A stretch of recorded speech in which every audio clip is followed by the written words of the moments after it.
Thank you, Michael Jensen, for such beautiful footage of Threadfin Rainbows displaying. These little precious gems are just wonderful to watch, but they're quite small. Their mouths are very tiny, and so rearing fry can be a challenge. We're going to take a look at breeding the Threadfin Rainbows in this video, along with the Pseudomugil blue-eye rainbow fish. So stick around. This is one you will definitely enjoy.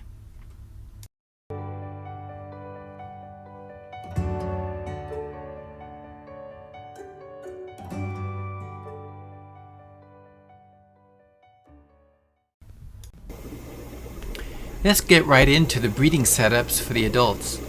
In this 5-gallon tank, Gertrude's blue-eye rainbow fish are busily jumping about, courting, and chasing one another. I haven't found it advantageous to put lots of females versus ratio of male to female. I have found that with a few females, the males tend to drive them a little harder so that they don't have a chance to go around picking off eggs and eating them. When the males are close to the mops, they rarely are interested in the eggs as much as they're interested in breeding, especially if they're kept well fed. I feed the parents baby brine shrimp. So the males begin to chase the females. They're going after them. They're conditioned up. There's some floating plants in the tank. The setup has a mop. In this case, the mop is in the back of the tank. Males and females then jump into the mop. There's a flurry of activity, and then the female emerges, and probably, no doubt, a few eggs that are left inside the mop, and they get fertilized. When she emerges, the male continues to chase her away. So that's how the eggs get in there. Here you see red neon blue-eye rainbows, and they are a beautiful fish. And Michael Jensen also has some excellent footage in his planted tanks that really bring out the red in these colored fish. In my bare bottom breeder setups, they don't get as much color, obviously due to the lack of dark substrate and planted areas. The luminous stripe along the back makes it very easy. Even as the fry are growing, I can tell the difference between the different Pseudomugil species by noting the red neons are the ones with the stripe along the back. The males in this particular tank, you'll notice some of them have more of a yellowish pom-poms. The others more orangish, reddish pom-poms. In another tank, I have just one pair of Threadfin Rainbows, and they were very successful in rearing lots of eggs, lots of fry in this particular setup. The heat is about 80 degrees Fahrenheit or 26.7 degrees Celsius. The eggs are laid, in this case, again, the mop is at the foreground or in the front of the tank, which makes it very easy to be able to pull the mops out and place them into another tank. They have to be removed once a week. Fry won't hatch earlier than that, so I'm not worried about fry hatching and being eaten. The fry will be then hatching from these mops over a period of up to 3 or 4 weeks. There is a long gestation period, and sometimes eggs laid don't hatch at the exact same rate. Maybe an egg laid today might not hatch for 2 weeks, but tomorrow it would hatch in 1 week. Now, as the tank has the mops at the bottom, you look up at the top surface and you begin to see small fry hovering the surface. The bubbles in this tank, or aeration, is coming from a sponge filter. It's adjusted so that it's just enough to break the surface or surface tension of the water. There's no need to create a violent current. But what do we feed such small fry? Initially, it is almost impossible to feed such small fry with such small mouths some very healthy foods unless we have something that is going to catch their attention and they're going to go after it.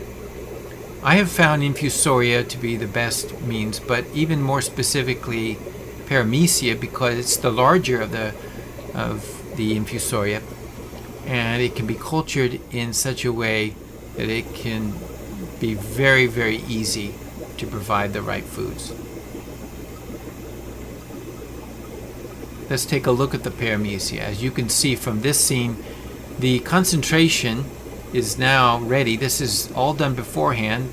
Be sure to look and view my other video on how to create this well concentrated food, that all I need to do is just to put a few tablespoons several times a day.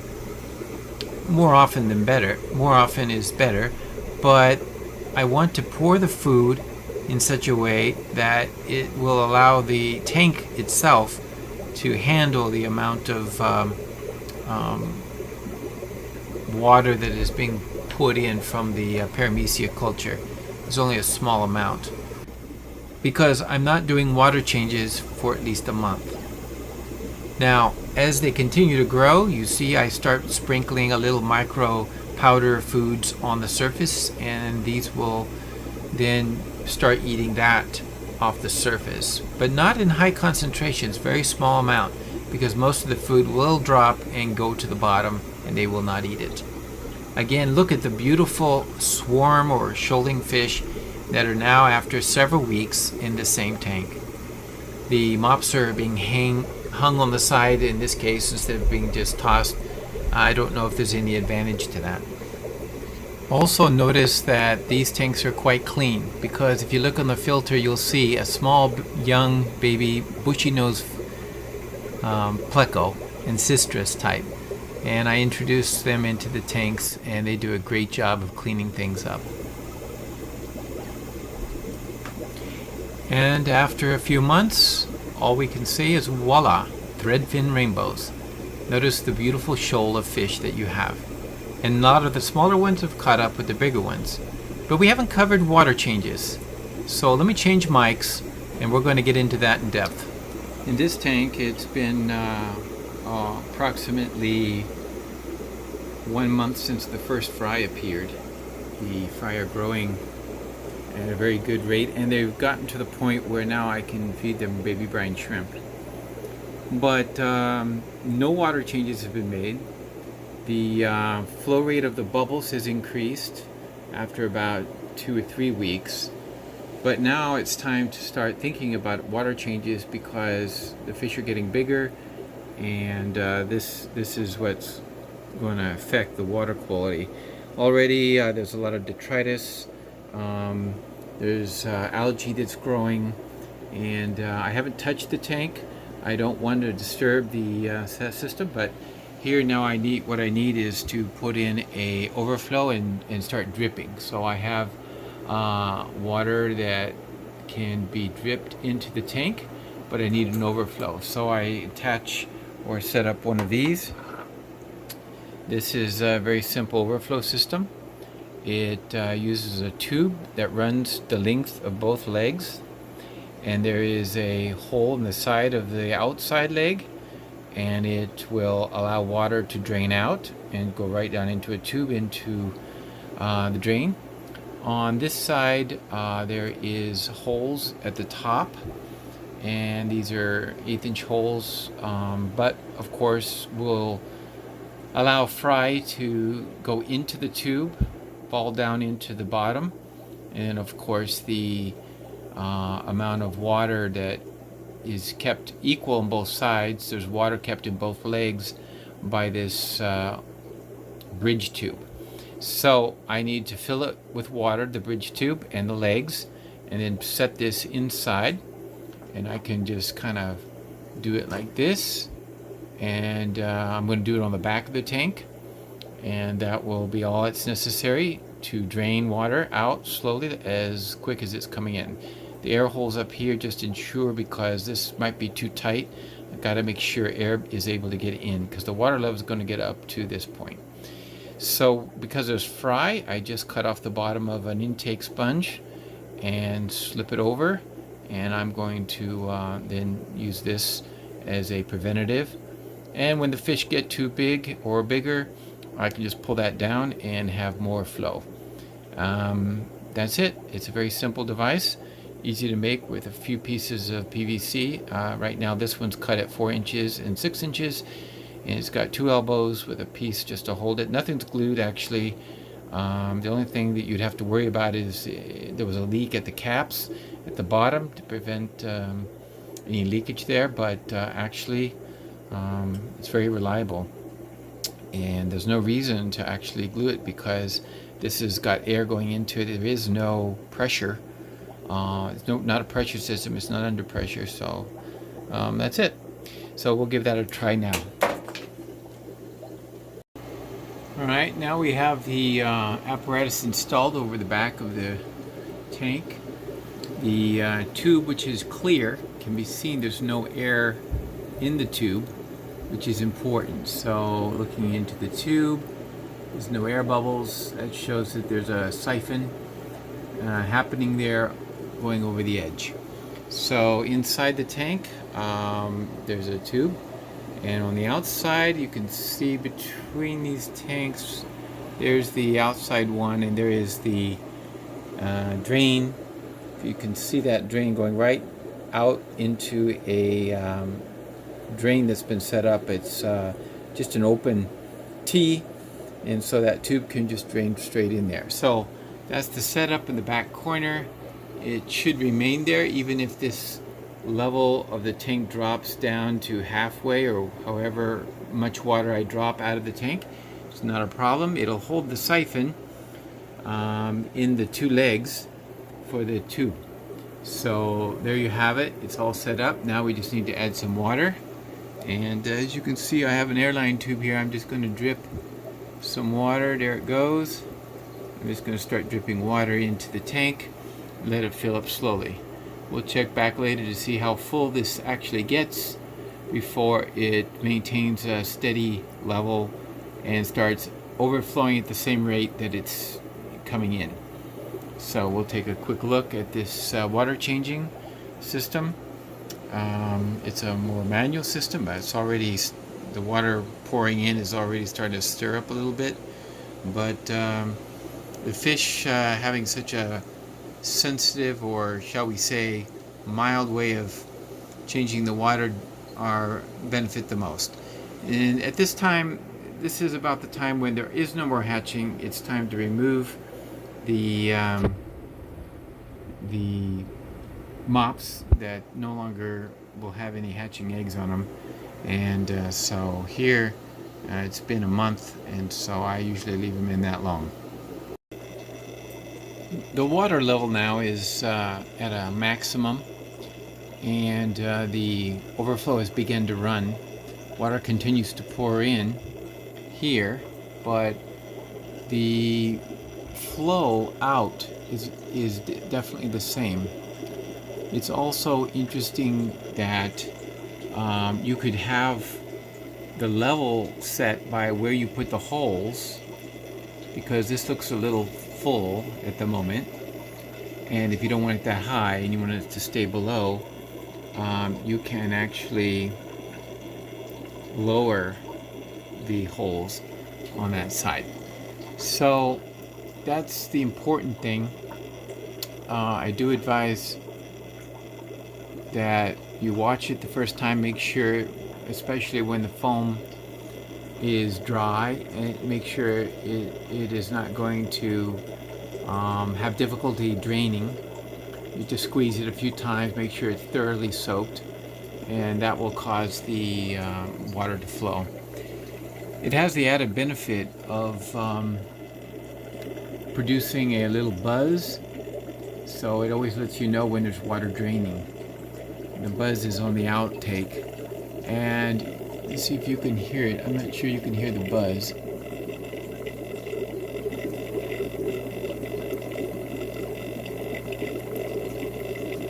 And there's a lot of bubbles and dripping going on. Water is actually dripping down the drain and around the room down to the floor drain, and that's where it's going. So I've just fed these fish some baby brine shrimp, and so they're very happy and occupied. Meanwhile, the water is beginning to change. Now I can, depending on how much length of time I allow this to change, it'll do a few gallons, and I could do that each day, a couple gallons, and the fish would never even notice. Eventually the water will clear up and look really nice. So it's about time when the fish get big enough.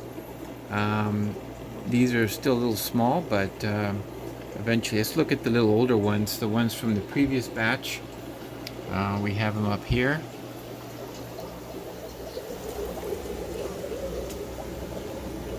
And these ones are definitely old enough, or I should say large enough, that it's time I can put a Corydoras catfish, a small one perhaps, to clean the bottom and to be lapping up all the extra food that falls, since these fish don't like to really feed off the bottom. They're always at the top or mid layer. Here's an example of what the tank looks like when you have a pair of Corydoras in there. These little guys are busy eating while the rainbow fish here are eating up above. So in this tank, it's about time I can put a little Corydoras. It will just help keep everything a lot cleaner. But anyway, that's about the size that I would feel comfortable with putting a Corydoras and not having them be able to catch any fish.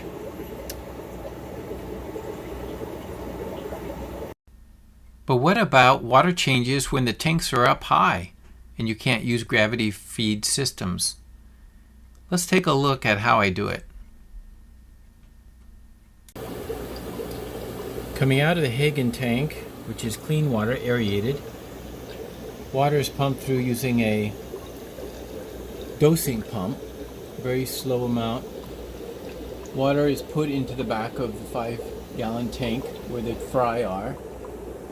On the front of the tank, a movable drain is placed, and as you can see, it is draining overflow out of this tank, and then the water just goes down into the local drain. So by watching the amount of gallons dropped here, I know how many gallons are actually displaced in the 5-gallon tank. 2 inches is going to be 4 gallons displaced. Thank you very much for staying with us to the end and observing the way or setup that I use for breeding the smallest of the rainbow fishes. I know there must be questions. There's probably a lot that I missed or perhaps didn't cover and you have questions about. Please leave your comments below. Like and subscribe to this particular one, and also you can always check out my live streams. Be sure to join and ask away. I am always available for answering questions, and my goal is to make my fish room as educational as possible so that you may have success in your fish room. Thank you so much.